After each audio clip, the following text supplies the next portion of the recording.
वह खिलाड़ी जिसने भारतीय टीम को बेखौफ ओपनिंग करना सिखाया।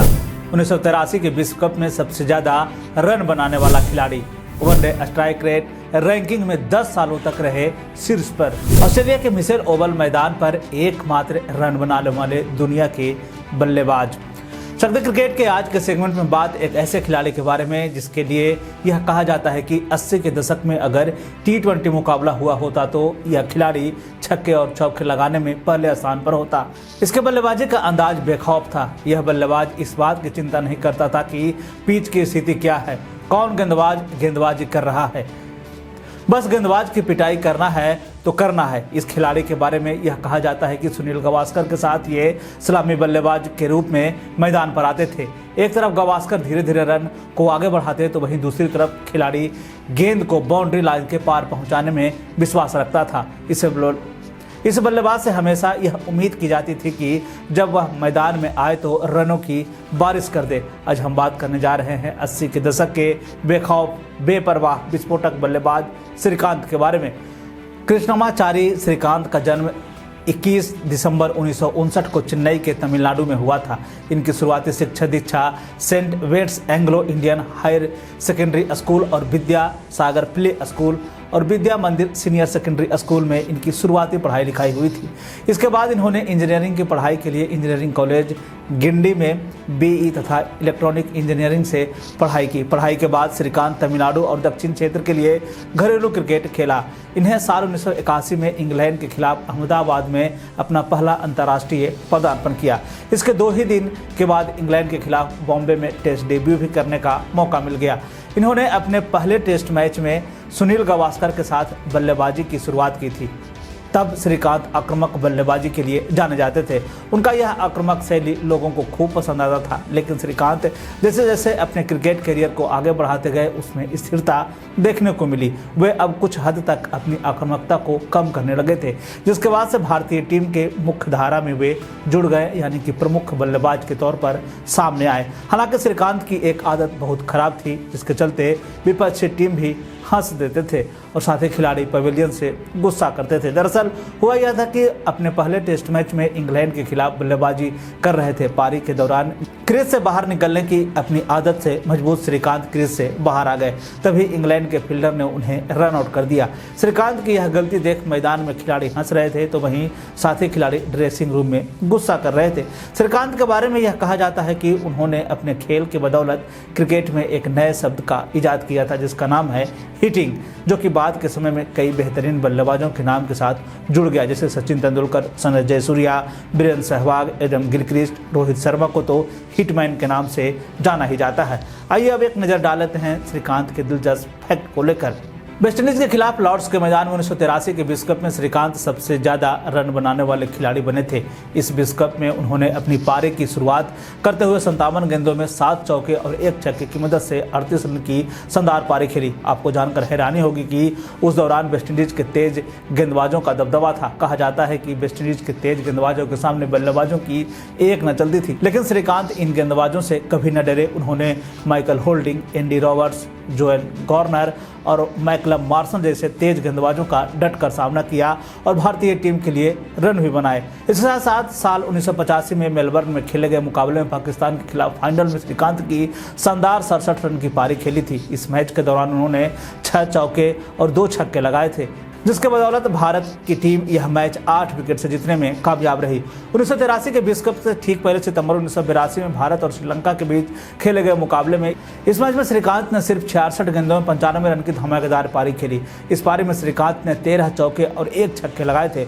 उनके पारी के बदौलत भारत ने सिर्फ 41वें ओवर में 278 रनों के लक्ष्य का पीछा किया था। यह पारी उस समय के वनडे क्रिकेट इतिहास में स्ट्राइक रेट के लिहाज से चौथी सबसे तेज पारी थी। उस समय श्रीकांत का स्ट्राइक रेट 143.93 का था। इसके बाद श्रीकांत अपने समय में वनडे क्रिकेट में सबसे ज़्यादा स्ट्राइक रेट रखने वाले खिलाड़ियों की लिस्ट में रहे। उन्होंने नवंबर 1981 से मार्च 1992 तक भारतीय टीम के टॉप ऑर्डर के 5 बल्लेबाजों में सबसे बेहतरीन स्ट्राइक रेट रहा। आपको बता दें कि उस समय के भारतीय टीम के बेहतरीन बल्लेबाजों में नवजोत सिंह सिद्धू, यादव, दिलीप वेंगसरकर, मोहम्मद अजहरुद्दीन, सुनील गावस्कर, मोहिंदर अमरनाथ और रवि शास्त्री, इन सब में मोहिंदर अमरनाथ के बारे में यह कहा जाता है कि वे एकमात्र ऐसे खिलाड़ी थे जो कि किसी भी खतरनाक गेंदबाज की जमकर धुनाई कर सकते थे, लेकिन इसके बाद भी इनका स्ट्राइक रेट उतना नहीं था कि श्रीकांत का वो पीछा कर सकते। फिर आया साल 1984 में श्रीकांत के साथ एक बड़ा मजाक हुआ था, जिसमें उन्होंने यह बताया कि भारत और पाकिस्तान के साथ होने वाले सीरीज में उनका चयन हो गया है, जिसके बाद वे फ्लाइट पकड़कर मुंबई पहुंच गए, लेकिन वहां जाने के बाद यह पता चला कि ऐसा कुछ था ही नहीं। अब चलिए, साल 1985-86 में भारत की टीम ऑस्ट्रेलिया दौरे पर गई थी। इस दौरान 3 टेस्ट मैचों की सीरीज खेली जानी थी। इस सीरीज में श्रीकांत ने 72.75 के औसत से 291 रन की शानदार पारी खेली थी। इस दौरान उन्होंने 1 शतक और 2 अर्धशतक भी लगाया। इस सीरीज में कोई भी टीम जीतने में सफल नहीं रही। इस सीरीज ड्रा रहा, लेकिन इस ड्रा होने पे भी यह कहा जाता है कि श्रीकांत का बहुत बड़ा योगदान था। श्रीकांत ने अपने टेस्ट करियर में 2 शतक लगाए, लेकिन यह दोनों शतक एक विस्फोटक बल्लेबाज की तरह उन्होंने लगाया। जब वे मैदान में खेल रहे थे तो उस समय कभी यह लगा ही नहीं कि बल्लेबाज आज टेस्ट मैच खेलने के लिए मैदान में उतरा है। साल 1986 में सिडनी में खेले जा रहे टेस्ट मैच में उन्होंने 117 गेंदों में 19 चौके और 1 छक्के की मदद से 116 रन की शानदार पारी खेली। इसके बाद उन्होंने 1 शतक और लगाया, वह भी इसी तरह से धमाकेदार बल्लेबाजी करते हुए अपना शतक पूरा किया था। साल 1987 में चेन्नई में पाकिस्तान के खिलाफ श्रीकांत के बल्ले से रन निकाल रहा था। इस दौरान उन्होंने अपनी पारी में 149 गेंदों में 123 रन बनाए थे। इस दौरान उनका स्ट्राइक रेट 82.55 का रहा। टेस्ट मैचों में अमूमन इस तरह के स्ट्राइक रेट बहुत ही कम देखने को मिलते हैं और भारत यह टेस्ट मैच ड्रा करने में सफल रहा। 10 दिसंबर 1988 में न्यूजीलैंड के खिलाफ खेलते हुए श्रीकांत ने एक पारी में 50 रन बनाए और 5 विकेट भी लिया। ऐसा करने वाले उस समय के दूसरे सबसे बड़े खिलाड़ी रहे थे और भारत की ओर से यह कारनामा करने वाले पहले खिलाड़ी। इसके बाद आया साल 1989 में श्रीकांत को भारतीय टीम की कमान दी गई। श्रीकांत ही कप्तानी में क्रिकेट के भगवान कहे जाने वाले सचिन तेंदुलकर ने डेब्यू किया था। जब श्रीकांत भारतीय टीम के कप्तान थे तो उन्होंने भारतीय टीम पाकिस्तान के खिलाफ 4 टेस्ट मैचों की सीरीज जीतने में कामयाब हुई थी। हालांकि इस श्रृंखला के दौरान श्रीकांत की बल्लेबाजी उतनी अच्छी नहीं रही, जिसके कारण उन्हें टीम से बाहर कर दिया गया। हालांकि उन्हें 2 साल के बाद एक बार फिर से भारतीय टीम में खेलने का मौका मिल गया। इस दौरान उन्होंने कोई खास प्रदर्शन नहीं किया। ऑस्ट्रेलिया के खिलाफ खेले गए मुकाबले में उन्होंने 8 पारियों में 135 रन ही बनाया। इसके बाद साल 1992 में विश्व कप आया। इस विश्व कप में भारतीय टीम का प्रदर्शन उतना बेहतर नहीं था। इसके बाद साल 1993 में उन्होंने क्रिकेट के सभी फॉर्मेट से संन्यास की घोषणा कर दी। जिस समय उन्होंने क्रिकेट के संन्यास की घोषणा की थी उस समय श्रीकांत भारतीय टीम की तरफ से सबसे ज्यादा रन बनाने वाले बल्लेबाजों की लिस्ट में शामिल थे। साल 1992 के विश्व कप में श्रीकांत के नाम एक ऐसा रिकॉर्ड दर्ज हो गया जो कि आज तक किसी भी बल्लेबाज के नाम दर्ज नहीं। दरअसल ऑस्ट्रेलिया के मिशेल ओवल मैदान में एकमात्र रन बनाने वाले एकमात्र बल्लेबाज बन गए थे। वह मैच मात्र 2 गेंदों का ही था जिसमें 1 रन इन्होंने बनाया था, जिसके बाद बारिश के कारण यह मैच पूरी तरह से रद्द हो गया और श्रीकांत के नाम इस मैदान पर एक रन बनाने का रिकॉर्ड दर्ज हो गया। क्रिकेट से संन्यास की घोषणा करने के बाद श्रीकांत को भारतीय टीम ए का कोच बनाया गया। हालांकि यहां भी वे लंबे समय तक नहीं रहे। इसके बाद श्रीकांत देश के कई अलग न्यूज चैनलों में एक विश्लेषक के तौर पर जुड़कर रहने लगे। इसके बाद आया साल 2008 जब देश में IPL की शुरुआत हुई। श्रीकांत को इंडियन प्रीमियर लीग की चेन्नई सुपर किंग फ्रेंचाइजी के लिए ब्रांड एम्बेसडर बनाया गया। इसके बाद साल 2008 में उन्हें भारतीय टीम के मुख्य चयनकर्ता बनाया गया था। वे साल 2012 तक भारतीय टीम के साथ जुड़कर रहे। भारतीय टीम से बाहर होने के बाद वह सनराइजर हैदराबाद की फ्रेंचाइजी के ब्रांड एम्बेसडर बनाया गया। इसके अलावा वह TV network star sports Tamil channel में कमेंटेटर के तौर पर भी रहे। इसके बाद साल 2020 में उन्हें अखिल भारतीय खेल परिषद के पैनल का एक सदस्य बनाया गया। अपने टेस्ट क्रिकेट कैरियर में श्रीकांत ने 43 टेस्ट मैच में 73 इनिंग में 2062 रन बनाए। इस दौरान उनका स्ट्राइक रेट 75.34 का रहा था। हालांकि उन्होंने 2 शतक और 12 अर्धशतक भी लगाए। वहीं अगर हम वनडे क्रिकेट की बात कर लें तो 146 मैचों में उन्होंने 4091 रन बनाए। इस दौरान उनका स्ट्राइक रेट 71.75 का रहा।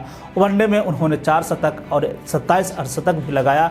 वहीं अगर हम इनके गेंदबाजी को देख लें तो उन्होंने 146 वनडे मैचों में उन्होंने 25 विकेट लेने का कारनामा किया है। इन्होंने अपने क्रिकेट करियर में 27 रन देकर 5 विकेट भी लिया है। श्रीकांत की बल्लेबाजी को लेकर बोलते हुए कपिल देव ने कहा था कि श्रीकांत की तकनीक अनूठी थी, वह औरों से अलग था। वह एक ऐसा बल्लेबाज था जो गेंद को बचाव कर सकता था और वह चाहता तो उसी तरह की गेंद को फिर से विस्फोट कर सकता था, यानी कि छक्के चौके लगा सकता था। कपिल देव ने कहा था कि श्रीकांत ने गेंदबाजों को हर जगह मारा था। 5 एक दिवसीय मैच हो या फिर एक दिवसीय मैच हो, उसका प्रदर्शन शानदार रहा। मैं उसकी तकनीक का प्रशंसक नहीं था, लेकिन जिस तरह से वह गेंदबाजों पर धावा बोल सकता था उसकी निश्चित रूप से मैं प्रशंसा करता था। श्रीकांत के लिए मास्टर ब्लास्टर सचिन तेंदुलकर ने कहा था कि वो किसी भी खिलाड़ी पर दबाव नहीं डालते थे। उन्होंने मुझे खूब प्रोत्साहित किया।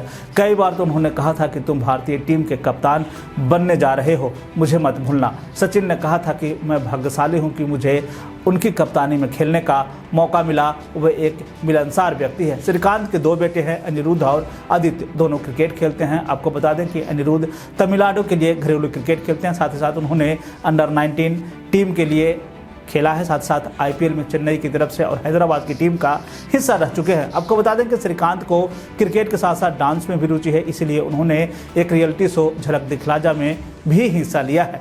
और चलते आपको एक सवाल के साथ छोड़े जाता हूँ। श्रीकांत की वो कौन सी पारी है जो आपको सबसे ज़्यादा प्रभावित करती है? आप हमें कमेंट करके ज़रूर बताएं।